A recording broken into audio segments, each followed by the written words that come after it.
একদিন গোবিন্দ গঙ্গার জলে নেমে আখণ্ড জলমগ্ন হয়ে প্রভু শ্রীচরণ স্মরণ করছে। এমন সময় কি যেন তার শরীরে স্পর্শ করল। তখন গোবিন্দ নয়ন মিলে দেখলো যেন একটা শ্মশানের পোড়া কাঠ। তাই দেখে কাঠটিকে তীরে ফেলে দিলেন। পুনরায় শ্রী গৌরাঙ্গের চরণ ধ্যান করে গোবিন্দ কুটিরে ফিরে এলেন। কুটিরে এসে ঠিক সন্ধ্যার সময়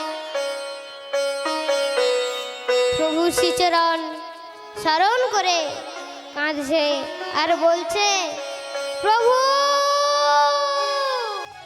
আর কত দুঃখ দেবে গো দয়া, এবার আমায় না। আর কত দুঃখ দেবে গো দয়া, এবার আমায় না। আর কত দুঃখ দেবে গো দয়া, এবার আমায় না। আর কত দুঃখ দেবে গো দয়া, এবার আমায় না। আমি সহিতে পারি না জীবন যন্ত্রণা, সহিতে পারি না জীবন যন্ত্রণা, সহিতে পারি না জীবন যন্ত্রণা। আমি সহিতে পারি না জীবন যন্ত্রণা, এবার আমায় না। আর কত দুঃখ সহিব দয়াল, এবার আমায় না। আর কত দুঃখ সহিব দয়াল, এবার আমায় না। বিশ্রামে গেলেন। নিদ্রা আসবে আসবে এমন সময় দৈববাণী হতে লাগলেন, হরে কৃষ্ণ কৃষ্ণ কৃষ্ণ হরে হরে, হরে রাম রাম রাম হরে হরে। হরে কৃষ্ণ কৃষ্ণ কৃষ্ণ হরে হরে, হরে রাম রাম রাম হরে হরে। হরে কৃষ্ণ কৃষ্ণ কৃষ্ণ হরে হরে, হরি বল। হরে রাম রাম রাম হরে হরে। হরে কৃষ্ণ কৃষ্ণ কৃষ্ণ হরে হরে, শ্রীগুণিতাই হরে গৌরাঙ্গ হরে রাম রাম রাম হরে হরে। কৃষ্ণ কৃষ্ণ হরে হরে, হরে রাম রাম রাম হরে হরে। গৌরহরি, দাঁড়িয়ে যাও গৌরহরি। আমার একটি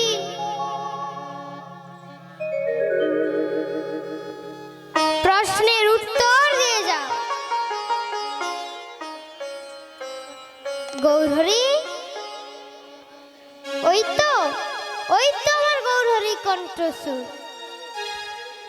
প্রভু, প্রভু তুমি আসছো? গোবিন্দ ঘোষ গঙ্গা স্থানে গিয়ে যাকে মোড়ার কাঠ ফেলে এসেছো, ওটা মোড়া কাঠ নয়, ওটা পাথরের প্রস্তর খণ্ড। আমি প্রভাতে তোমার কুটিরে যাচ্ছি।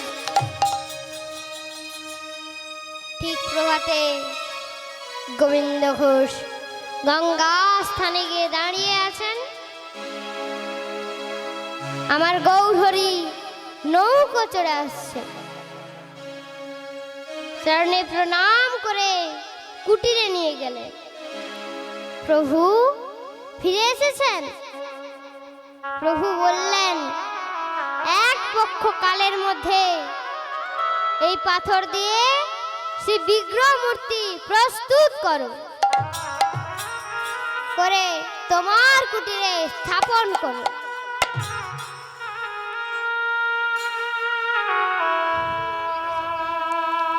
প্রভুর এইসব কথা বলার সঙ্গে সঙ্গে একজন ভাস্কর এসে উপস্থিত হলেন। প্রভু তাকে এই পাথর দিয়ে সে বিগ্রহ মূর্তি প্রস্তুত করতে আদেশ দিলেন। তখন সেই ভাস্কর অতি অল্প সময়ের মধ্যে সে বিগ্রহ মূর্তি প্রস্তুত করে গোবিন্দের কুটিরে সেই মূর্তি স্থাপন করল। তার নাম দিলেন গোপীনাথ। তারপর প্রভু গোবিন্দকে বললেন, গোবিন্দ, সত্য সত্যই যদি এই গোপীনাথকে তোমায় দিলাম, এই গোপীনাথের তুমি সেবা করো। আমি তোমায় বলেছিলাম এবার এলে তোমায় আর ত্যাগ করে যাব, আমি তোমার কাছেই থাকব। গোবিন্দ ঘোষ বলে উঠলেন, প্রভু, প্রভু না, প্রভু না, আমি এই পাথরের গোপীনাথের সেবা দিতে পারবো না, পারবো না, পারবো না। কি বললে? পাথরের গোপীনাথের সেবা দিতে পারবে না? তাহলে দেখো আমি কে, ও কে। বাইরে গোপীনাথ, ভেতরে গোপীনাথ, গোপীনাথ ভেতরে গোপীনাথ, গোপীনাথ ভেতরে গোপীনাথ, বাইরে গোপীনাথ ভেতরে গোপীনাথ, তোর গোপীনাথের রঙ্গে, তোর গোপীনাথ রঙ্গে, তোর গোপীনাথের রঙ্গে, আহা তোর গোপীনাথ রঙ্গে, আমাদের গৌরহরি।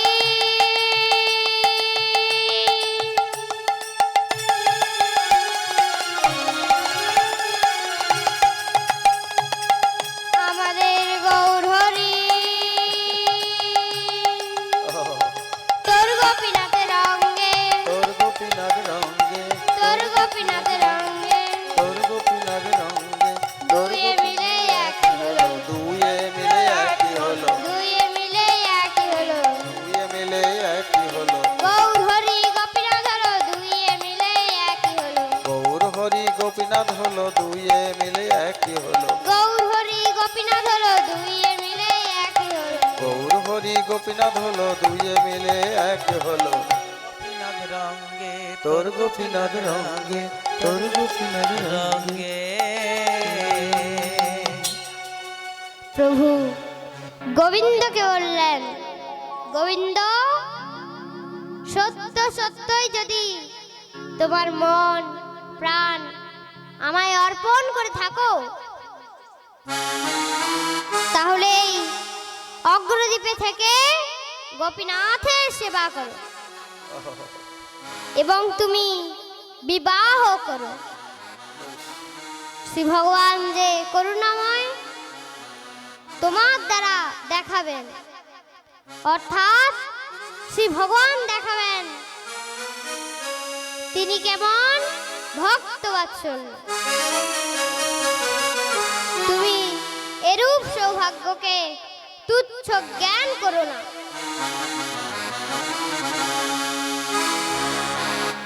তারপর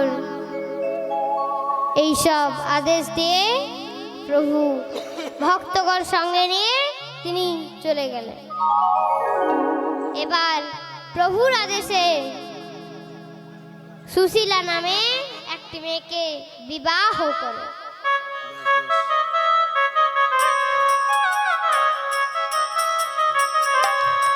উলুধ্বনি।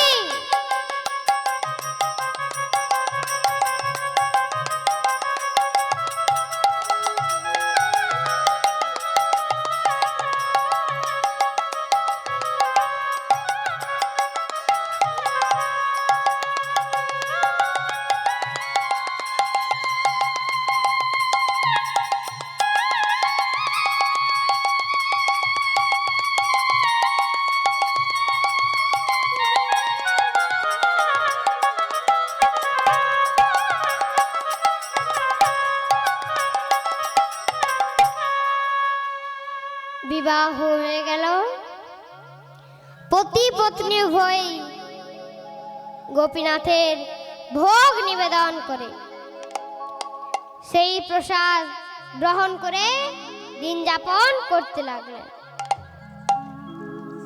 কিছুদিন পরে গোপীনাথের ইচ্ছাতে একটি পুত্র সন্তান হলো।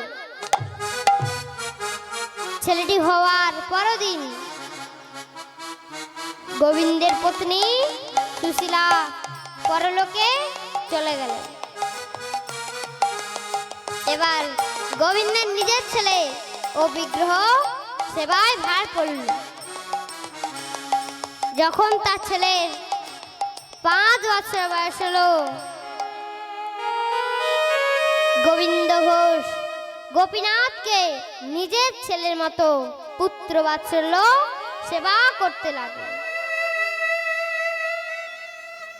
যখন তার গোপীনাথের নাম অনুসারে ছেলেটির নাম রাখলেন গোপাল। গোপীনাথ বড়, গোপাল ছোট। গোপীনাথের সেবা দিদিকে বলছে, গোপাল সেবা করে নাও। আর গোপালের সেবা দিদিকে বলছে, গোপীনাথ সেবা করে নাও। গোপালের পোশাক গোপীনাথকে পরাচ্ছে, গোপীনাথের পোশাক গোপালকে পরাচ্ছে। যখন তার ছেলের 5 বছর বয়স হলো, গোপাল স্কুলে গেছে। স্কুলে তারই মতো একটি ছেলে পেয়ারা খাচ্ছে। গোপাল বললেন, ও ভাই, তোমায় পেয়ারা কে দিয়েছে? সে বলল, আমার মা দিয়েছে। তোমার মা আছে? কই, আমার তো মা নেই। ঠিক আছে, আমি বাবাকে গিয়ে জিজ্ঞাসা করব আমাদের মা কোথায়। বাড়ি ফিরে গেলেন। পরদিন প্রভাতে যখন গোবিন্দ ঘোষ মাধুগুরি করতে যাবেন, তখন গোপাল বাবার কণ্ঠখানা জড়িয়ে ধরে বলছে, বাবা, আমার মা কোথায়? স্কুলে সব ছেলেদের মা আছে, আমার মা কোথায়? গোবিন্দ ঘোষ বলে উঠলেন, আমি বলতে পারবো না। তোমার মা কই? মন্দিরে তোর গোপীনাথ দাদাকে বলে দে, ও বলে দেবে তোর মা কোথায়।